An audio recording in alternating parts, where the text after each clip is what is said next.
Hello my dear शूरवीर, कैसे हैं आप सब। जी हाँ, मैं बिल्कुल ठीक हूँ और उम्मीद करता हूँ आप अपनी जगह कुशल मंगल हैं। तो चलिए आगे बढ़ते हैं नए पड़ाव में। लॉ ऑफ टॉर्ट्स में टाइप्स ऑफ टॉर्टियस लायबिलिटी में हमने स्ट्रिक्ट और एब्सोल्यूट लायबिलिटी ऑलरेडी पढ़ ली है। अब हम करेंगे विकेरियस लायबिलिटी।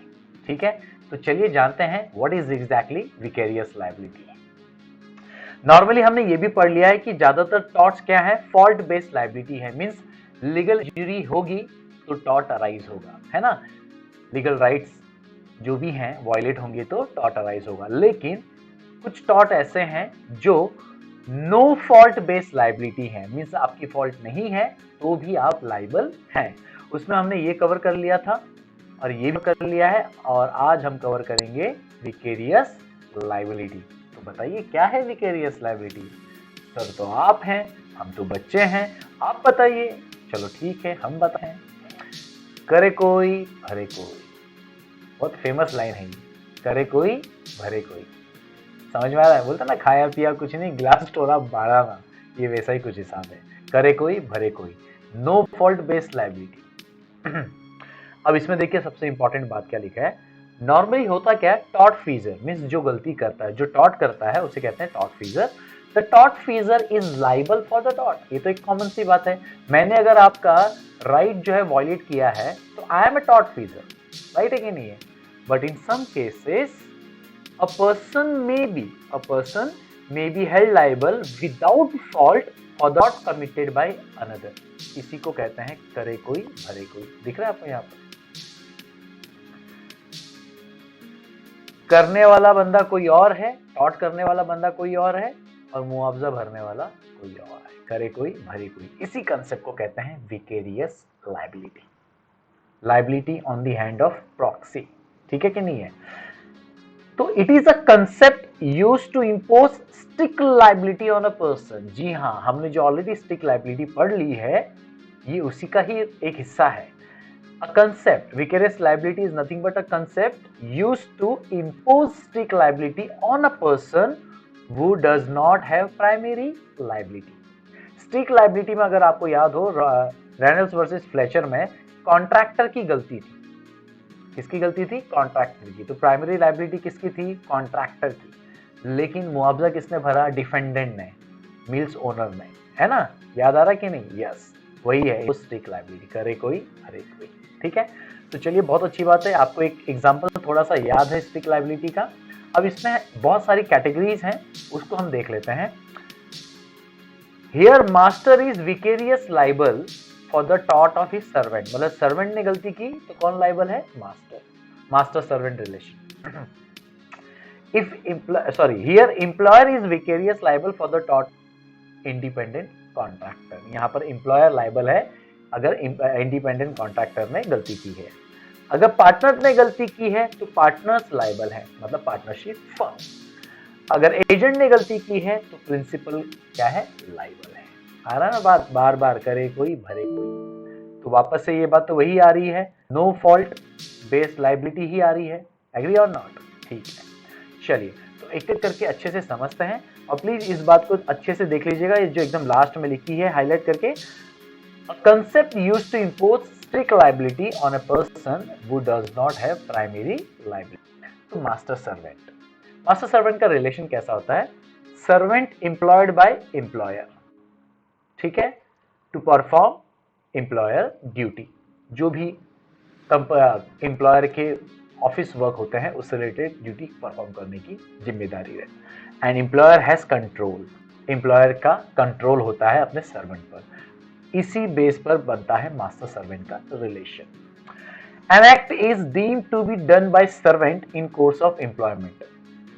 कोई भी काम सर्वेंट का माना जाएगा in course of employment, either a wrongful act authorized by employer or a wrongful or unauthorized mode of doing some act authorized by employer। आप समझिए बात को। सर्वेंट एम्प्लॉयमेंट के टाइम पर, मीन्स जो उसका वर्किंग हार रहता है उस टाइम पर जो भी काम कर रहा है, चाहे जो भी काम हो वो रॉन्गफुल हो, और वो किसने ऑथोराइज किया है? एम्प्लॉयर ने। मतलब मालिक बोलता है तू ये गलत काम कर वर्किंग हार में, ठीक है कि नहीं, तो deem to be done by servant in course of employment माना जाएगा। या फिर ऐसा भी हो सकता है कि एम्प्लॉयर ने गलत काम करने की अथॉरिटी नहीं दी है। एम्प्लॉयर ने बोला कि बॉस ये काम करना है तुझे, और वो गलत काम नहीं है। लेकिन बात क्या हो रहा है कि जो सर्वेंट है वो रॉन्गफुल और अनऑथोराइज्ड मोड के जरिए वो काम कर रहा है। आपको बात समझ में आ रही है? सर्वेंट ने वर्किंग आवर्स में काम किया है, वो दो बातों से दिखेगा। नंबर 1, अगर सर्वेंट को ऑथोराइज किया है कि तू ये गलत काम कर, एम्प्लॉयर ने ऑथोराइज किया है, या फिर एम्प्लॉयर बोला ये काम कर जो करना चाहिए, जो सही काम है, समझ में आ रहा है, वर्किंग आवर्स में, लेकिन उसे गलत तरीके से सर्वेंट कर रहा है। मतलब बाय एनी वे, अगर वो वर्किंग आवर में काम कर रहा है सर्वेंट और उससे कुछ गलत होता है तो भैया कौन जिम्मेदार है? एम्प्लॉयर जिम्मेदार है। सिंपल लॉजिक तो यही है। चलो, हेंस बेस्ड ऑन मैक्सिम, कौन सा maxim? Respondeat superior, let the principal be liable, principal को लाइबल होने दो। इस मैक्सिम के बेस पर विकेरियस लाइबिलिटी बना है। और एक और मैक्सिम के बेस पर विकेरियस लाइबिलिटी बनी है, qui facit per alium facit per se, he who acts through another does the act himself। सही बात भी है। मैं अपने पास एक सर्वेंट रख रहा हूं, क्यों रख रहा हूं? क्योंकि वो काम मैं नहीं कर पाना, इसीलिए तो रख रहा हूं।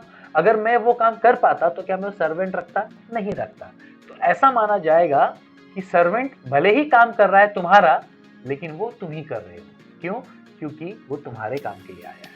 That is called qui facit per alium facit per se।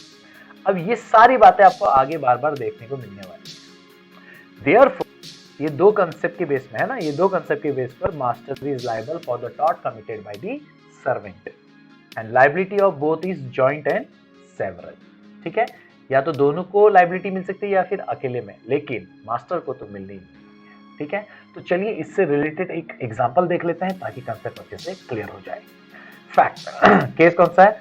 Century Insurance Company Limited versus Northern Ireland Road Transport Board, 1942 का केस है। क्या हुआ था इसमें? Driver of petrol lorry, petrol का ट्रक था, driver of petrol lorry while transferring petrol from lorry to underground tank at garage struck a match for lighting cigarette and then threw it. An explosion and fire ensued। तो हुआ क्या? Working time पर driver जो है petrol की गाड़ी चला रहा था, एक जगह से दूसरी जगह लेके जा गैरेज तक, और भाई साहब ने उसी बीच में सिगरेट जलाई और सिगरेट जलाकर माचिस नीचे फेंक दी और ब्लास्ट हुआ, और ब्लास्ट होकर आग फैलने लगी। अब तो क्या होगा? डैमेजेस होंगे। तो यहाँ पर क्या डिक्लेयर किया? Driver did act in the course of carrying out his task of delivering petrol. Driver working hour में कर रहा था क्या? कि भैया उसको पेट्रोल डिलीवरी करनी है। It was unauthorized way of doing what he has employed। ये देखो, ये वाला पॉइंट दिख रहा है, ये वाला, दो में से कोई भी पॉइंट होना चाहिए, माना जाएगा कि वो क्या है? सर्वेंट काम कर रहा है। तो पहला वाला पॉइंट तो एकदम सिंपल है, दूसरा वाला पॉइंट समझना इंपॉर्टेंट है, इसीलिए हमने ये वाला केस लिया है। ठीक है कि नहीं है? कि ड्राइवर ने भले ही अनऑथोराइज्ड वे से वो काम किया है, लेकिन किया तो है, तो इसीलिए employer is liable. Petrol delivery का काम तो किया उसने, है ना, बस मोड जो है गलत उठाया है, इसीलिए तो इसको कहते हैं करे भरे कोई। क्योंकि ऐसा माना जाएगा कि आप नहीं कर पा रहे थे, इसलिए तो सर्वेंट किया। अब उसने मोड ऑफ जो तरीका है उसने गलत इस्तेमाल किया, तो वो भी आपके ऊपर ही लागू किया जाएगा। अगर आप मीटिंग में अटेंड नहीं हो रहे हैं, एग्जाम्पल बता रहा हूँ, अगर आप मीटिंग में अटेंड नहीं हो रहे हैं तो आपके बदले प्रॉक्सी अटेंड होता है। तो प्रॉक्सी के कहे गए शब्द सेम माने जाते हैं जो अटेंड नहीं कर पाया मीटिंग मेंबर की, है ना? तो ये बिल्कुल वैसा ही है। इज दैट क्लियर और नॉट? दैट्स ग्रेट, बहुत इजी है ये। चलो फिर आगे बढ़ते हैं। अब बात करेंगे प्रिंसिपल एजेंट रिलेशन। देखिए रिलेशन कैसा है? ऑफ कोर्स मास्टर और सर्वेंट से डिफरेंट होगा। यहाँ पर एजेंट को एम्प्लॉय करता है प्रिंसिपल। ठीक है, यहाँ पर किसने एम्प्लॉय किया है एजेंट को? प्रिंसिपल। क्यों? To do any act for him, उसके लिए कोई काम करना, या फिर represent him in dealing with third person. या फिर ऐसा ना कि मैं नहीं जा पा रहा हूं, तू चले जाना भाई, और तू कहना कि मैं उसके बिहाफ में आया हूं। Yes, agent establish link between principal and third person, principal and third person. तो ये जो एजेंट है जिसके बदले आया, मतलब प्रिंसिपल बदले आया है किससे मिलने के लिए? थर्ड पर्सन के बीच में। तो दोनों के बीच में रिलेशन जोड़ने का काम करता है, ब्रिज का काम करता है एजेंट। तो इसीलिए इसको प्रिंसिपल एजेंट का रिलेशन कहते हैं और ये इंपॉर्टेंट है। तो यहाँ पर भी देखो ऑलमोस्ट सारी बातें सेम है, बस हल्का सा फर्क है, आप पढ़ेंगे तो समझ में आ जाएगा, मैं ज्यादा रिपीट नहीं करूंगा इसमें। An act is deemed to be done by agent, वहां पर क्या था, सर्वेंट था, यहां पर क्या बोल दिया, एजेंट बोल दिया। इन कोर्स ऑफ बिजनेस माना जाएगा, एजेंट का काम माना जाएगा in course of business. Wrongful act authorised by principal, principal ने अगर उसे कोई गलत काम करने को बोला है तो वो एजेंट का ही काम माना जाएगा। या फिर a wrongful and unauthorised mode of doing some act authorised by principal, या फिर प्रिंसिपल ने उसको एक सही काम करने को बोला है लेकिन भाई ने तरीका गलत इस्तेमाल किया है, तो भी वो एजेंट का काम माना जाएगा। अब जब दोनों केस में अगर एजेंट का काम माना जाएगा और एजेंट ने अगर कुछ गलत किया है तो उसका मुआवजा कौन भरेगा, करे कोई भरे कोई, ऑफ कोर्स प्रिंसिपल। यही तो है विकेरियस लायबिलिटी। सेम बात आ रही देखिए, legal maxim respondeat superior let the principal be liable and qui facit per alium facit per se, he who acts through another does the act himself, ऐसा माना जाएगा कि वो खुद ही अपना काम कर रहा है, हालांकि उसके लिए किसी और को अपॉइंट किया गया है। इसी कारण से प्रिंसिपल लायबल है whenever torts committed by the agent, liability of both is joint and several। तो यहां पर भी हम इसका एग्जाम्पल पढ़ते हैं। Lloyd versus Grace Smith and company 1972 का केस है। इसमें फैक्ट क्या था, मैनेजिंग ऑफ सॉलिसिटर्स फर्म, एक लॉ फर्म थी, उसका मैनेजिंग क्लर्क था, इसको मैं अभी फिलहाल क्लर्क ही बोलता हूं। In ordinary course of business, मतलब जो वो वर्किंग टाइम था, committed fraud against a lady, clerk ने एक फ्रॉड किया एक लेडी क्लाइंट के साथ, by fraudulently inducing her to sign document transferring her property to him without the knowledge of his principal. Scenario क्या हुआ था, प्रिंसिपल जो सॉलिटर फर्म है, ठीक है कि नहीं, उसका जो मालिक है उसने अपने क्लर्क को भेजा, क्यों, क्योंकि एक प्रॉपर्टी के डॉक्यूमेंट में साइन करवाना था, ठीक है कि नहीं, कुछ डॉक्यूमेंट में साइन करवाना था, फिलहाल आप ऐसे समझिए। हुआ ये कि वो नहीं जा पाया तो उसने अपने क्लर्क को भेजा और बोला कि भाई मेरे बिहाफ में तू चले जा, ये डॉक्यूमेंट लेकर और साइन करवा ले। और भाई साहब ने क्या किया, उसमें कुछ ऐसे भी पेपर डाल दिए जिसमें मैडम जी ने गलती से साइन कर दिया और वो प्रॉपर्टी किसके नाम पर हो गई, क्लर्क के नाम पर। तो लेडी को बहुत आया गुस्सा, बोला कि मैं तो तुम्हारे क्लर्क को नहीं जानती हूँ, मैं जानती हूँ तुम्हारे सॉलिटर्स फर्म्स को, आपको मैंने आपको बुलाया था, आपके बिहाफ में क्लर्क आया, उससे मुझे कोई मतलब नहीं है, मेरे साथ फ्रॉड हुआ। हाँ, करे कोई भरे कोई, ठीक है कि नहीं। इसीलिए हेल्ड क्या हुआ, कोर्ट ने क्या कहा, clerk committed fraud in course of business, ये बहुत इंपॉर्टेंट है, इन कोर्स ऑफ बिजनेस। देखो यहाँ पर बार बार आ रहा था ना, इट वॉज अनऑथोराइज, देखो ये वाला पॉइंट तो एकदम सिंपल है, इंपॉर्टेंट ये वाला है, इसको समझना है ना। It was unauthorised way of doing what he was employed, principal is liable for the tort. क्यों, क्योंकि भैया कोई फैसिट पर एलियम फैसिट पर से रिस्पोंडिएट सुपीरियर। आई होप आपको समझ में आया है ना, easy.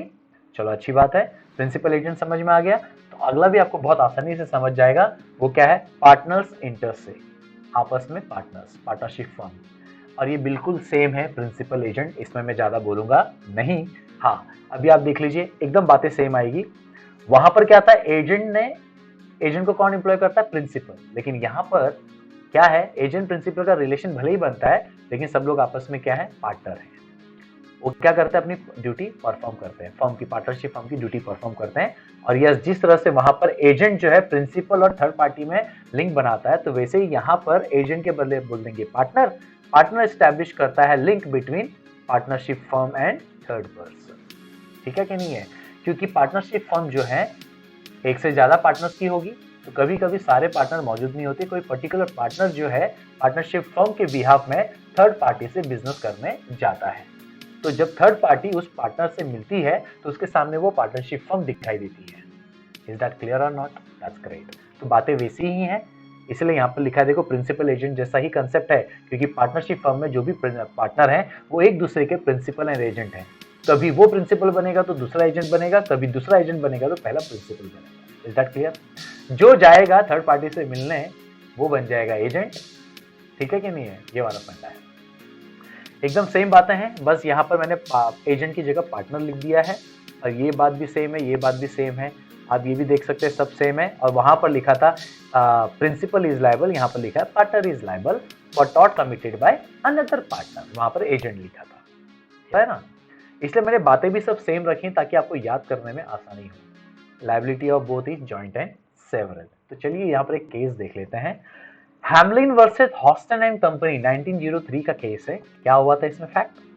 One of the two partner, दो में से एक पार्टनर ब्राइब्ड प्लेंटिफ्स क्लर्क, ठीक है, जो शिकायत करता है उसका जो क्लर्क है उसको रिश्वत दी, and induced him to disclose secrets relating to his employer's business. Simple सी बात है, दो पार्टनर्स में से एक पार्टनर ने अपने कॉम्पिटिटर को रिश्वत दिया, कॉम्पिटिटर के क्लर्क को रिश्वत दिया और बोला कि इसके सीक्रेट्स बता बिजनेस के, और जब पता चला तो ऑफ कोर्स ये तो गलत बात है, बिल्कुल गलत है ना। तो इसीलिए यहां पर क्या हेल्ड हुआ? For the tort committed by only one of them, हालांकि टॉर्ट किसने कमिट किया? केवल एक ने, but both the partners were liable. Both the partners का मतलब यहां पर क्या है? Partnership firm. Is that clear? Partners inter से, यहां पर देखो साफ साफ लिखा हुआ है, partners is liable for the tort committed by another partner. अगर मान लीजिए एक पार्टनरशिप फर्म में 4 पार्टनर्स हैं, एक ने गलती की तो सजा चारों को मिलेगी। यहां पर वैसा ही कंसेप्ट है, वही है। Is that clear? That's great. करे कोई भरे कोई, ठीक है। Next, employer and independent contractor, और ये तो हम लोगों ने स्ट्रिक्ट लायबिलिटी में बहुत अच्छे से पढ़ा हुआ है, याद है ना, रेनल्ड्स वर्सेस फ्लेचर केस। जी हाँ। तो यहां पर क्या है, एम्प्लॉयर और जो सर्वेंट है और एम्प्लॉयर और जो इंडिपेंडेंट कॉन्ट्रैक्टर है, काफी फर्क है, देख लीजिए। वहां पर एम्प्लॉयर एंड सर्वेंट में सर्वेंट को कौन एम्प्लॉय करता है? एम्प्लॉयर। और यहां पर कॉन्ट्रैक्टर को कौन एम्प्लॉय करता है? एम्प्लॉयर। वहां पर एम्प्लॉयर की जो ड्यूटी रहती है वो सर्वेंट निभाता है, और यहाँ पर एम्प्लॉयर की जो स्पेसिफिक ड्यूटी रहती है, क्योंकि यहाँ पर इंडिपेंडेंट कॉन्ट्रैक्टर कोई पर्टिकुलर काम करने आता है, सर्वेंट एम्प्लॉयर के सारे काम करता है। आर यू गेटिंग और नॉट? सर्वेंट एम्प्लॉयर के सारे काम करेगा, है ना, लेकिन इंडिपेंडेंट कॉन्ट्रैक्टर पर्टिकुलर काम करेगा, 1, 2 या 3, जो भी बात हुई रहेगी उतनी, उससे ज्यादा नहीं। और वहां पर हमने क्या देखा था? एम्प्लॉयर और सर्वेंट के बीच में क्या था? एम्प्लॉयर का कंट्रोल था उसके परफॉर्म करने में, उसके जो भी परफॉर्मेंस होती है उसमें कंट्रोल था, लेकिन यहाँ पर एम्प्लॉयर का कोई कंट्रोल नहीं होता है। तो ये जो है काफी अच्छा डिफरेंस है समझने के लिए। अच्छा, अब यहाँ पर ध्यान से देखिएगा, बहुत इंपॉर्टेंट है कि किस सिचुएशन में, क्योंकि यहाँ पर हम बार बार पढ़ रहे हैं करे कोई भरे कोई, विकेरियस लायबिलिटी, और डेफिनेटली यहाँ पर आपको बाय डिफॉल्ट पता है बिकॉज ऑफ स्ट्रिक्ट लायबिलिटी कि एम्प्लॉयर और इंडिपेंडेंट कॉन्ट्रैक्टर में एम्प्लॉयर लायबल होगा इंडिपेंडेंट कॉन्ट्रैक्टर की गलती की वजह से, है ना। तो यहाँ पर फिर भी 2 बातें आती है, बहुत इंपॉर्टेंट है। पहली बात, when employer will be liable, कि कब एम्प्लॉयर लायबल होगा, और दूसरा कब एम्प्लॉयर लायबल नहीं होगा। मतलब इंडिपेंडेंट कॉन्ट्रैक्टर ने गलती की है और वही इंडिपेंडेंट कॉन्ट्रैक्टर गलती भुगते, तो उसको बोलेंगे when employer will not B liable. Is that clear? और यहां पर इंडिपेंडेंट कॉन्ट्रैक्टर ने गलती की है और गलती कौन, उसकी मुआवजा कौन दे रहा है? एम्प्लॉयर। तो उसका मतलब होता है when employer will be liable. तो चलिए पहले ना when employer will not B liable पढ़ते हैं, क्योंकि ये जल्दी कवर हो जाएगा। ध्यान से पढ़िएगा। If employer has taken care in appointment of contractor, बहुत इंपॉर्टेंट लाइन है ये। अगर एम्प्लॉयर ने कॉन्ट्रैक्टर को अपॉइंट करते समय कुछ बातों का ध्यान दिया है, एक सिंपल सी बात है,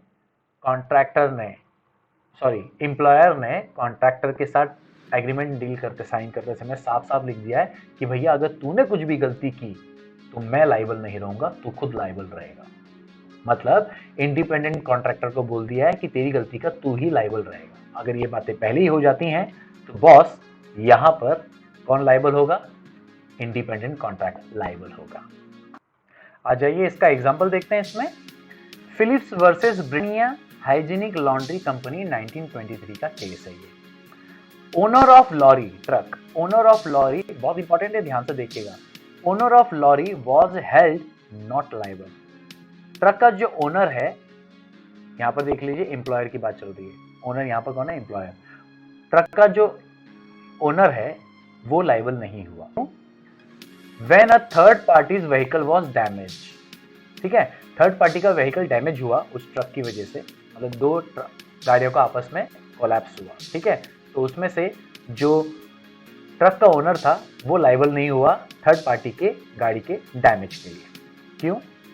गाड़ी तो भैया इसने ठोकी तो यही लायबल होना चाहिए। मजेदार बात यह था, in consequences of negligent repair of his lorry garage proprietor.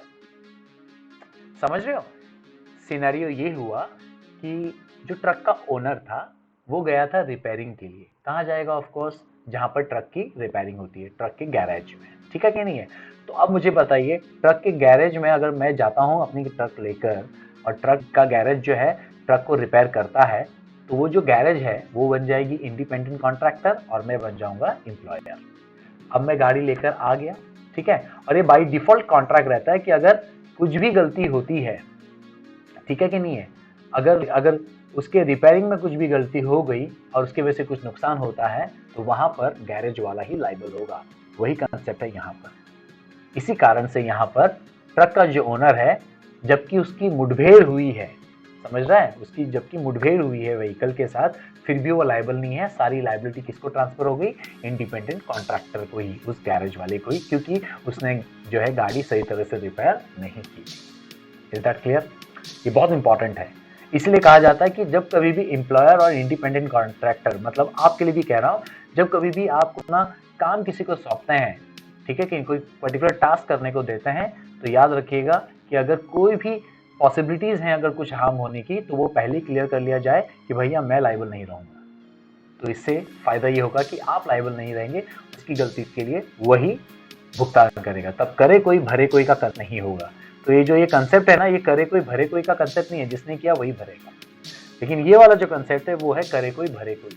देखिए कैसे, तीन बातें हैं, तीन में से अगर कोई भी बातें हैं तो करे कोई भरे कोई है, मतलब एम्प्लॉयर लायबल है यहाँ पर। Employer authorise to commit tort. Employer ने इंडिपेंडेंट कॉन्ट्रैक्टर को बोला तू ये गलत काम कर, तो ऑफकोर्स कौन लायबल होगा? एम्प्लॉयर ही लायबल होगा, ठीक है। ये case second, in case of strict liability, Reynolds versus Fletcher, ये हमने बहुत अच्छे से पढ़ा हुआ है ना। तो यहाँ पर बाय डिफॉल्ट कौन लायबल था? यस, डिफेंडेंट लायबल था, एम्प्लॉयर लायबल था, जबकि गलती किसने की थी? इंडिपेंडेंट कॉन्ट्रैक्टर ने, ठीक है।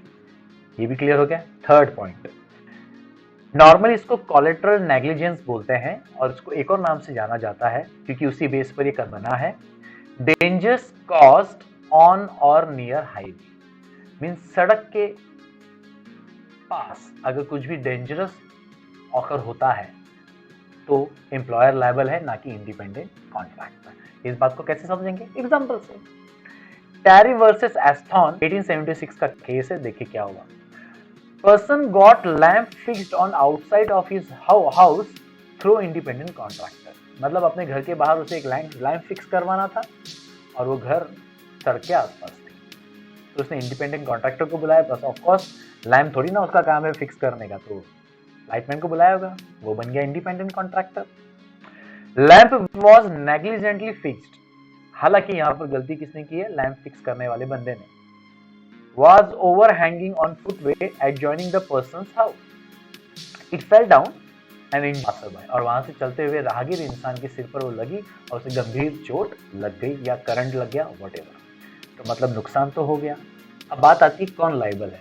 तो सिंपल सा आप कहेंगे सर गलती तो इंडिपेंडेंट कॉन्ट्रैक्टर ने की है तो उसकी गलती है, लेकिन यहाँ पर कोर्ट क्या बोलता है ध्यान से देखिए। It was that person who fixed lamp, employer, was liable, क्योंकि काम किसका था? एम्प्लॉयर का। घर किसका था? एम्प्लॉयर का। फिक्स किसको करना था लैम्प रोड के पास? एम्प्लॉयर को। And for that he has a duty to see that job was properly done और नॉट। और उसकी जिम्मेदारी बनती है कि वो उसको देखे कि भाई ये काम बराबर किया कि नहीं किया। समझ में आ रही है? जी हाँ। तो यहां पर आई बिलीव आपको ना एम्प्लॉयर एंड इंडिपेंडेंट कॉन्ट्रैक्टर में बात आसानी से समझ में आ गई कि कौन लायबल है और कौन लायबल नहीं है। चलो अच्छी बात है। तो हमारी यहाँ पर 4 मेजर बातें कवर हो चुकी हैं। इन सारी बातों को एकदम शॉर्ट में समझना, रिकैप करना बहुत जरूरी है ताकि हमको पता चले कि हम कितने पानी में हैं। तो फटाफट से देखते हैं। सबसे पहले करे कोई भरे कोई को क्या कहते हैं? विकेरियस टॉर्चियस लाइबिलिटी, जो कहता है कि नो फॉल्ट बेस्ड लाइबिलिटी है। इसका मतलब होता है a person may be held liable without fault for the tort committed by another. इसमें हमने क्या क्या देखा था? सबसे पहले मास्टर सर्वेंट केस में ऑफ कोर्स कौन लाइबल होगा? मास्टर। और केस कौन सा था? Century Insurance Company Limited versus Northern Ireland Road Transport Board. इसमें अगर याद हो तो सिगरेट वाला याद आ रहा है, petrol lorry, yes. Next, principal agent में कौन लायबल है? Of course principal. इसका केस क्या है? Lloyd versus Grace Smith and Company. इसमें आपको पता होगा लेडी जो क्लाइंट रहती है उसकी प्रॉपर्टी हथिया लेता है क्लर्क, यस। पार्टनरशिप से पार्टनरशिप फर्म, एक पार्टनर दूसरे पार्टनर की गॉड के लिए जिम्मेदार है। Hamelin versus Houston and company 1903 का केस याद आ रहा है? ब्राइब देना, एक पार्टनर ने ब्राइब दिया था।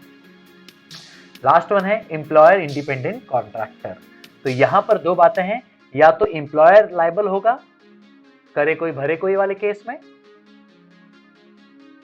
करे कोई भरे कोई वाला केस ये विकेरियस लायबिलिटी है, या तो फिर इंडिपेंडेंट कॉन्ट्रैक्टर खुद ही लायबल होगा क्योंकि नहीं किया तो भरे भी वही, वो ये है। ठीक है कि नहीं है? Is that clear? तो when employer will not be held liable, उसका ये कंसेप्ट है, यहां पर थोड़ा सा चेंज हो गया, doesn't matter. When employer will not be held liable if employer has taken care for appointment of contractor. और इसमें हमने केस पढ़ा था Phillips versus Britannia Hygienic Laundry Company, that is 1923 का केस। याद आ रहा है? इसमें लॉरी का व्हीकल से टकराना और यहाँ पर रिपेयरिंग गलत की थी तो गैरेज वाला लायबल होगा, तो यहाँ पर एम्प्लॉयर लायबल नहीं होगा। ठीक है, स्लाइड बस चेंज हुआ है और कुछ नहीं। और when employer will be liable, उसका पूरा कंसेप्ट ये वाला है। ठीक है, ये वाला कंसेप्ट है पूरा। क्लियर है बातें? कोई प्रॉब्लम तो नहीं आएगा ना? That's great. तो यहाँ पर एम्प्लॉयर कब लायबल होगा? अगर एम्प्लॉयर जो है इंडिपेंडेंट कॉन्ट्रैक्टर को बोलता है कि भाई तू ये गलत काम कर, तो लायबल होगा, या फिर स्ट्रिक्ट लायबिलिटी के बेस पर लायबल होगा, या फिर collateral negligence, dangerous cause on और नियर हाईवे। आई होप आपको बातें समझ में आ गई। तो बहुत बढ़िया बात है, मिलते हैं अगली बार, तब तक के लिए हौसले बुलंद, कामयाबी तुरंत, because attitude matters but positive. Thank you.